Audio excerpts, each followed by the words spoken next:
Hey guys, welcome to the Blending Kingdom Families podcast. I'm Vanessa Martindale. This is my husband, Scott Martindale. And today we want to talk about day one dynamics of blending families. Yeah, day one. So if you can imagine, you've dated, you've gone through your courtship, you've been proposed to, you've planned the wedding down to the dress. Dress is important, yes. Equally as important as the napkins or however you planned your wedding. You've gone through the honeymoon, which is amazing, and then day one, you're together. The truth of it is you've brought things with you. You've brought baggage with you. And one of the things that we love to talk about is just overcoming those day one dynamics. Understanding that you've brought baggage in. Now, you may have brought in just a nice carry-on.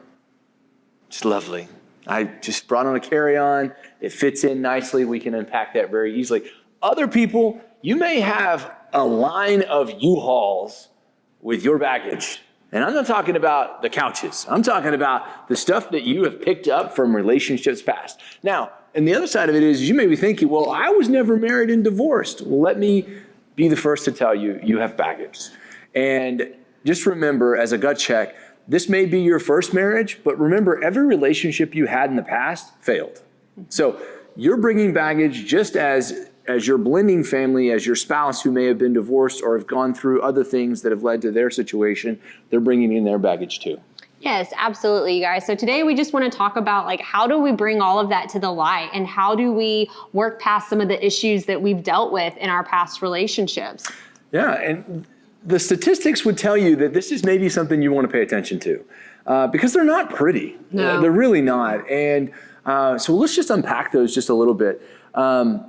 Statistically speaking, about 6 to 7 out of 10 marriages that have children moving forward into their new marriage fail.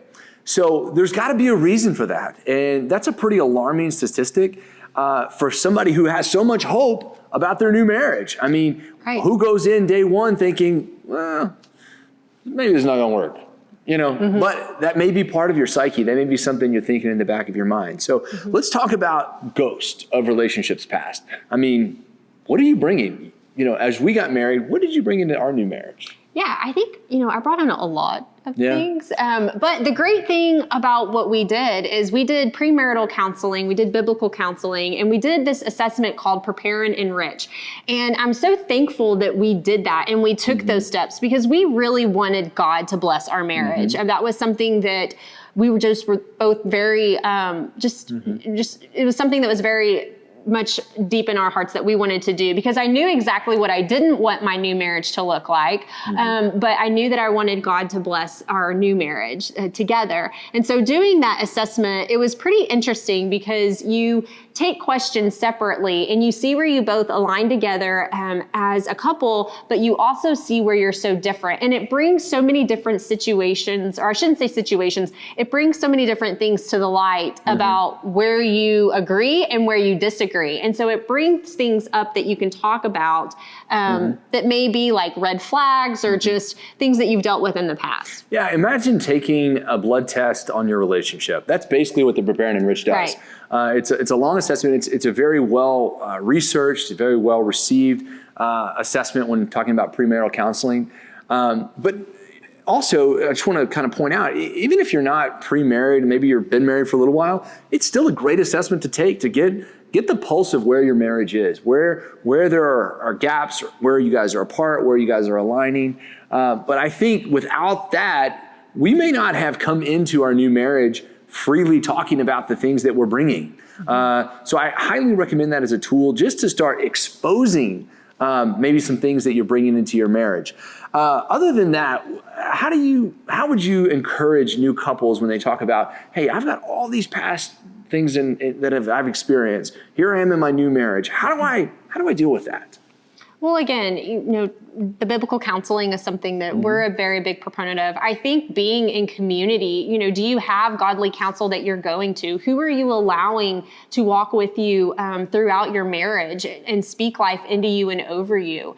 Who do you have praying over you? And then as far as your spouse, just having that open communication to say, like, when situations or when feelings arise, say, hey, this is what I'm dealing with. And, let's talk through this. God wants to bring things into the light so that we can talk through those things. Whereas the devil wants us to keep those in the dark so that. Yeah, absolutely. And, I would tell you guys, when it talks about, if you've ever been in a new marriage, new relationship, all of a sudden maybe you're sitting around, you're having dinner and you say something, all of a sudden your spouse goes from 0 to 100. And you're like, what happened? I didn't mean for that to happen. Like, what did I say?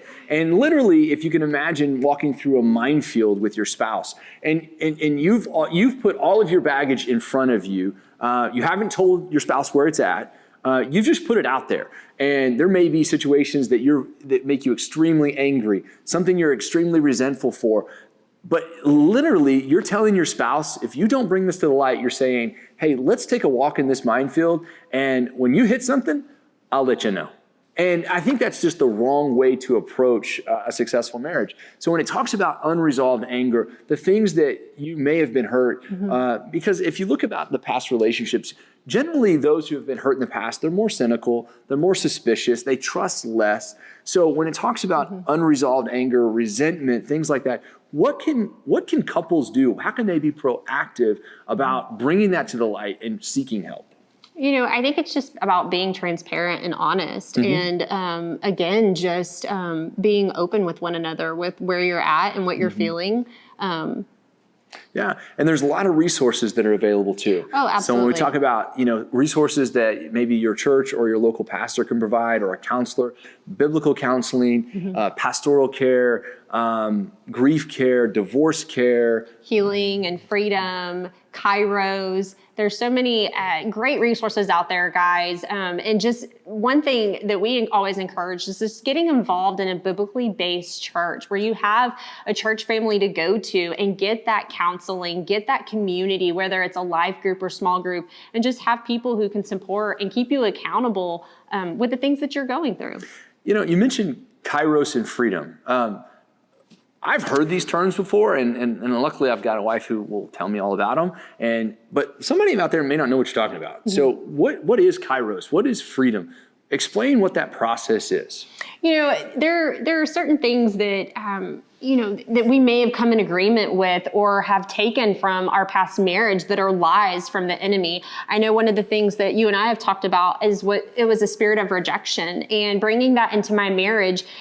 And knowing that, if by chance this marriage didn't work out again, that I would be okay because I made it through my first divorce. I could make it again through my second divorce. And that was a lie that I came into agreement with the enemy, and not even realizing that. So when you go through freedom classes, Yeah. is that just what is that process? For example, when we did it at the church, it was a 2-day event, and there were just different things that we went through. We learned what strongholds were. We learned what inner vows were. And those are things that we can talk about on other episodes, guides, to dive deeper into.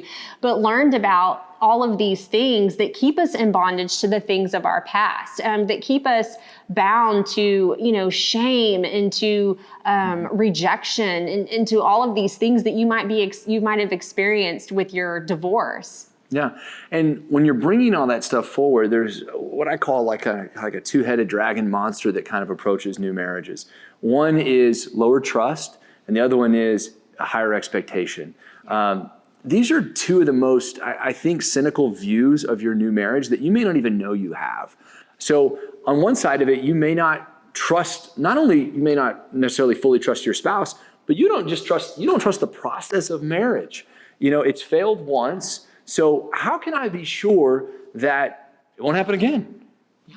So I want to encourage you on a couple of fronts real quick, and just kind of go straight to the point here. Just because your past marriages weren't successful, it has nothing to do with what is possible in your next marriage. It talks about in Luke, and we talk about this in multiple our podcasts. Nothing is impossible with God. And I think people can breeze over that and think, well, I mean, you don't really know my story, Scott, and you don't know what I've been through. It was traumatic. My spouse was this, I was that. Maybe you dealt with substance abuse. Maybe you were an alcoholic or you abused drugs. Scott, you don't know what my past was. So you can't presume to know what the future holds. And you know what? Me personally, I cannot. But biblically it says nothing is impossible with God. And that last part is the most important part, is if you do it his way, everything now becomes possible. So everything that you wanted, your perfect marriage, the great stability for your children, all that is possible with God. When it comes to higher expectations, what do we talk about when it comes to higher expectations? Yeah, so Scott has this saying, and it's called death by expectation. And, one of the things that you had asked, what baggage can you bring in from your previous relationships? And it's unmet expectations, because you had an expectation of this perfect marriage or this perfect spouse. And there were things in your past marriage or past relationship or in your past partner that weren't met. So you're coming into a new marriage with these unmet expectations, placing these expectations on your new spouse. And you probably did it without even telling them. Yeah. So that's the crazy part about it is you have an expectation that you haven't even told your spouse about, that they have to meet in order to make you happy. So that concept of what are my expectations? How am I entering into my new marriage? Are they being brought to the surface? Am I telling my spouse, are my expectations realistic to my new marriage? We talk about death by expectations, but we also talk about grace, which is the key component to overcoming expectations is grace.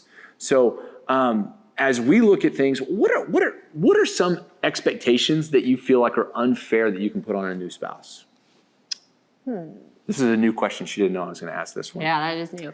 I think the expectation that when I ask you to do something, that it's going to get done no matter what. So then sometimes when that doesn't happen, I'm like, wait a minute, like you're supposed to do everything that I ask you to do, which is impossible. Because you work, you're busy, and sometimes I'm calling you several times a day and I'm asking you to do more than you can take on. Yeah. And so when you're not able to do that, just as your wife, having that grace of saying, you know what, Vanessa, he's had a really busy day.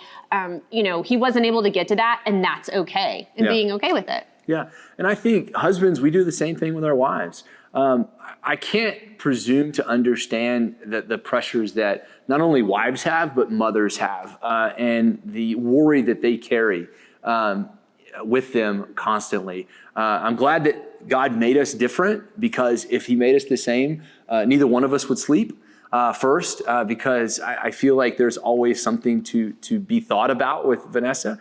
But that expectation that,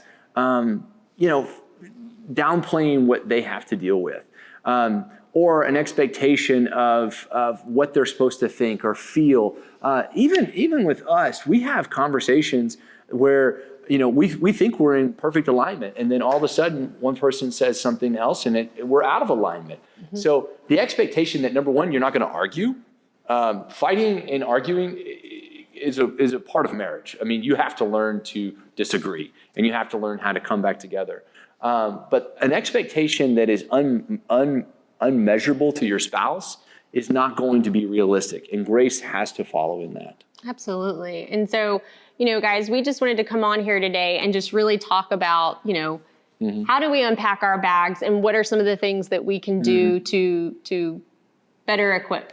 Absolutely. And no matter what you're coming into your new marriage with, understand that God wants it to be amazing. It doesn't matter if it's your first, second, third. We love, one of the things we love to do is we love Jimmy Evans. We love Marriage Today, and they talk about this a lot. It doesn't matter if it's your second, third, fourth, fifth, sixth marriage. It doesn't matter. As long as you do it God's way, it can be great. So we are thankful that you took time to listen to us today. Be sure to take this opportunity to like our podcast, share this podcast. Even if you may not be a blended family, or maybe you're separated from blended family, maybe your kids are grown up and it's kind of past you. Believe me, you know people who are blended and who are struggling. So take a minute, share this encouragement with them by liking or sharing or leaving a comment on our page. Yes, and you guys, we want to hear from you. We want to hear the topics that you want to hear about. We are here to serve you. This ministry is for you. So if you would like, you can email us at info@blendedkingdomfamilies.com, and we would love to get just your thoughts and your ideas and just the things that you want to hear about. You can also go to our website at blendedkingdomfamilies.com and go to our prayer wall. We would love to cover you in prayer. Whatever it is that you're dealing with, you guys, we are in this journey with you. We are in the good fight with you. So we hope you have an amazing and blessed day. Be blessed in all that you do. Take care.